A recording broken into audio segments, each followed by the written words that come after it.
உடனே அடுத்த கேள்வி, என் பொண்டாட்டி பேர்ல பண்ணலாமா, குழந்தைகள் பேர்ல, இந்த ஜாதகங்கள் வருதானா? கண்டிப்பாக வருது. எப்படியாவது நான் பண்ணிடணும், அதை ஏதாவது ஒரு ரூபத்தில் நான் பண்ணுறதுக்கு வாய்ப்பு இருக்கான்னு கேட்குறாங்க. நீ யார் பேரில் வேணாலும் ஆரம்பிச்சுக்கோ, பண்ணுறது நீ தானே, வரவு செலவு பார்க்குறது நீ அந்த தானே. முதலீடுங்கிறது உன்னுடைய பணம், கண்டிப்பா. உங்களுடைய பணம்ங்கிறது அந்த இடத்துல அங்க முழுமையாக திருப்பி கிடைக்காது அப்படிங்கிறதா நம்ம சொல்றோம். ஆனா மனசு வலிக்க கூடாதே அப்படிங்கிறதாக பல விதமாக நம்ம சொல்லி பார்க்குறோம். அவங்களுக்கு அது ஏத்துக்க முடியல, அதை அக்செப்ட் பண்ண முடியல.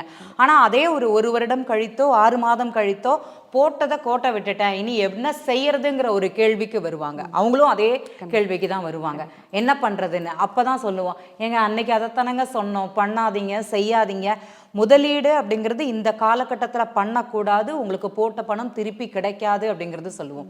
யாருமே அதை ஏற்றுக்க மாட்டாங்க. ஏற்றுக்கொள்ளக்கூடிய தன்மைகள் அப்படிங்கிறது அந்த ஜாதகருக்கு அங்கே இருக்கா. கண்டிப்பாக. இதைத்தான் நம்ம சார் எழுதின காலத்தில் பயணத்தில் ஒரு கதையின் மூலமாக வரும். ஒருத்தருக்கு வெளிநாடு போகுங்கன்னு சொல்லும்போது அவர் காது கொடுத்து கேட்க மாட்டார், தொழில் செய்கிற தாட்டில் தான் அவர் இருப்பார். தொழில் செஞ்சால் நஷ்டம் ஆகிடுவீங்கன்னு சொல்லியும் கேட்காம அந்த தொழிலை ஆரம்பிக்கிறாரு. அவருக்கு தொழில் நல்லா தான் போய்கிட்டு இருக்கு.